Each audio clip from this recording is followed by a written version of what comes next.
नमस्कार, आप देख रहे हैं अब तक टीवी चैनल। हमारे संवाददाता अमोद कुमार ने जनपद बांदा से जानकारी देते हुए बताया, अंतरा हिंदू इंटर कॉलेज मैदान में जनसभा को संबोधित करने पहुंची बसपा सुप्रीमो मायावती ने लोगों को संबोधित किया। हमारी पार्टी कांग्रेस, बीजेपी या अन्य पार्टियों के साथ मिलकर नहीं बल्कि अकेले लड़ रही है। हमने टिकट बंटवारे में सर्व समाज को मौका दिया। आज़ादी के बाद कांग्रेस के पास सत्ता रही, भ्रष्टाचार व गलत नीतियों की वजह से सत्ता से बाहर हुई। बीजेपी जातिवाद, सांप्रदायिक राजनीति और कथनी करनी में अंतर की वजह से बीजेपी वापस नहीं आएगी। अगर चुनाव फेयर होता है तो हम जीतेंगे। बीजेपी ने देश के गरीब मजदूरों को अच्छे दिन के वायदे दिए हैं, वह सब जमीन पर फेल हैं। बीजेपी ने पूंजीपतियों को मालामाल किया है और इन्हें बचाया है। चंदा के संबंध में सुप्रीम कोर्ट और मीडिया से पता चला है कि बीएसपी को छोड़कर सभी पार्टियों ने पूंजीपतियों से धन लिया है। बीएसपी ने किसी पूंजीपति से 1 रुपये नहीं लिया है। कांग्रेस की तरह बीजेपी भी जांच एजेंसी का राजनीतिक इस्तेमाल किया। हमने तो अपनी सत्ता में विशेष ध्यान दिया है। आरक्षण का कोटा अभी नहीं भरा गया है। सपा की सरकार में SC ST के सरकारी पदों के आरक्षण को खत्म कर दिया गया। ब्राह्मण समाज से कहना चाहते हूँ कि सपा और बीजेपी सरकार में ब्राह्मणों का शोषण व उत्पीड़न हुआ है, लेकिन हमारी सरकार में ब्राह्मणों के साथ अन्याय नहीं हुआ है। आइए चलते हैं हमारे संवाददाता के साथ। इनकी ये जटिल समस्या देश में हर हाथ में काम लेने से ही केवल दूर हो सकती है, जिसकी तरफ हमारी पार्टी की नई सरकार विशेष ध्यान दे। साथ ही देश में पिछले कुछ वर्षों से आए दिन बढ़ रही गरीबी, बेरोजगारी व महंगाई आदि से भी जनता बहुत ज्यादा दुखी व परेशान है। जिसे भी आर्थिक नीतियों में तब्दीली करके जरूर दूर किया जाएगा।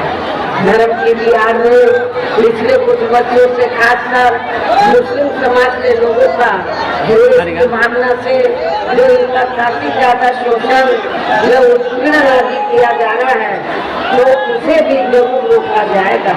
और ये सब हमने अपने यूपी की रही सरकार में काफी कुछ करके दिखाया है। मेरी हुकूमत में मुस्लिम भाइयों को मालूम है कि मेरी चारों हुकूमत में हमने कोई भी हिंदू मुस्लिम दंगा फसाद नहीं होने दिया है। इसके अलावा हमने यूपी में सब समाज से गरीब अब बेरोजगार लोगों को बेरोजगारी भत्ता आदि न देकर उन्हें बड़ी तादाद में रोटी के साधन भी उपलब्ध कराए हैं। जो अब ये कार्य भी अधिकांश धंधे पड़े हैं, जिनको फिर केंद्र में बीएसपी की सरकार बनने पर प्राथमिकता दी जाएगी। कहने का तात्पर्य ये है, देश में इस समय हो रहे लोकसभा चुनाव में विरोधी पार्टियों के जारी किए गए हवाई प्रलोभन भरे चुनावी घोषणा पत्रों आदि के बहकावे में अभियान खासकर देश के अति गरीबों, मजदूरों, बेरोजगारों एवं अन्य मेहनत लोगों को बिल्कुल भी नहीं आना है। और अभी ऐसी सभी विरोधी पार्टियों को हर हालत में केंद्र की सत्ता में आने से जरूर रोकना है, जिनकी कथनी व करने में काफी अंतर रहा है तथा जिन्हें ये लोग बच्चों से आजमा भी चुके। ऐसे में अब मेरा यही कहना है कि आप लोगों को अपने प्रदेश, क्षेत्र एवं देश के भी हित में अपने वोटों को या कांग्रेस, बीजेपी व अन्य विरोधी पार्टियों को न देकर केवल अपनी एकमात्र हितैषी पार्टी बहुजन समाज पार्टी को ही देना है। तो ये पार्टी उत्तर प्रदेश की तरह ही केंद्र में भी अपनी पार्टी की सरकार बनने पर फिर पूरे देश में या अपनी पार्टी की सर्वजन हिताय व सर्वजन सुखाय की नीतियों पर आधारित सरकार चलाएगी। इसके साथ साथ केंद्र से जुड़ी आपके क्षेत्र की जो भी यहाँ स्थानीय समस्याएं होंगी तो उन्हें भी फिर दूर करने का असंभव पूरा प्रयास किया जाएगा। और इस संबंध में मैं खासकर बुंदेलखंड के लोगों को ये बताना चाहती हूँ कि जब केंद्र में बीएसपी की सरकार बन जाती है तो हमारी पार्टी की सरकार फिर बुंदेलखंड को अलग से स्टेट बनाएगी, अलग से प्रदेश क्षेत्र का संपूर्ण विकास हो सके। साथ ही यहाँ गरीबों, मजदूरों, बेरोजगारों, कर्मचारियों, किसानों, छोटे व्यापारियों एवं अन्य मेहनतकश लोगों के हितों का भी विशेष ध्यान रखा जाएगा। सब समाज में से खासकर गरीबों, आदिवासियों, पिछड़े वर्गों, मुस्लिम व अन्य धार्मिक अल्पसंख्यक समाज के लोगों के विकास व उत्थान के साथ साथ हर स्तर पर इनकी सुरक्षा आदि के लिए भी सख्त कदम उठाए जाएंगे। और तभी से यहाँ वास्तव में अपने देश के महान संतों, गुरुओं व महापुरुषों में भी विशेषकर महात्मा ज्योतिराव फूले, श्री छत्रपति शाहू जी महाराज, श्री नारायण गुरु, बाबा साहब डॉक्टर भीमराव अम्बेडकर एवं मान्यवर श्री कांचीराम जी आदि का अधूरा सपना जरूर साकार हो सकता है।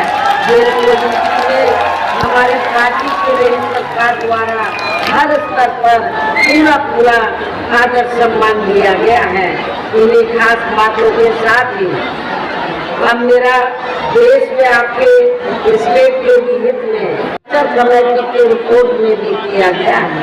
इतना ही नहीं बल्कि पिछले कुछ वर्षों से केंद्र में अधिकांश राज्यों में भी बीजेपी व आरएसएस की सरकारों के चलते हुए अब इनका विकास एवं उत्थान आदि होना भी काफी हद तक बंद सही हो गया है।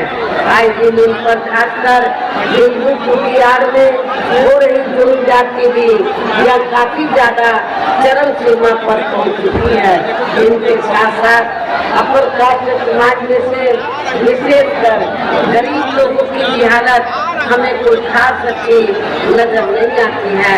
और खासकर अपर कास्ट समाज में से मैं अपने ब्राह्मण समाज के लोगों को ये कहना चाहती हूँ कि चाहे यूपी में समाजवादी पार्टी सत्ता में रही हो या वर्तमान में बीजेपी की सरकार चल रही हो, इन दोनों हुकूकों में पूरे यूपी में ब्राह्मण समाज का बड़े पैमाने पर शोषण व उत्पीड़न आदि किया गया। ब्राह्मण समाज का बड़े पैमाने पर हर स्तर पर शोषण व उत्पीड़न आदि किया गया है। लेकिन जब बीएसपी पावर में थी तो बहुजन समाज पार्टी की सरकार ने अपर कास्ट समाज में से तो ब्राह्मण समाज के ऊपर किसी भी प्रकार का शोषण व उत्पीड़न आदि नहीं होने दिया। अपर कास्ट समाज की जो अन्य जातियां हैं उनका भी, उनके भी हितों का हमारी सरकार ने विशेष ध्यान रखा है। इनके गलत कृषि नीतियों के कारण किसान वर्ग भी आए दिन आंदोलित रहता है। साथ ही इनके गलत आर्थिक नीतियों की वजह से देश की अर्थव्यवस्था पर भी इसका काफी बुरा प्रभाव पड़ा है, जिससे यह विशेषकर छोटे एवं मध्यम वर्गीय व्यापारी वर्ग काफी ज्यादा दुखी व परेशान है। और केंद्र में पूर्ति रही सरकारों की तरह ही वर्तमान भाजपा सरकार में भी यहाँ पूरे देश में गरीबी, बेरोजगारी एवं महंगाई आदि भी लगातार काफी ज्यादा बढ़ रही है। देश में हर स्तर पर फैला भ्रष्टाचार भी अभी तक खत्म नहीं हुआ है। ऐसे में अब आप लोगों को देश में हो रहे लोकसभा चुनाव में कांग्रेस, बीजेपी व एनडीए सहयोगी पार्टी कोई मतलब नहीं अभी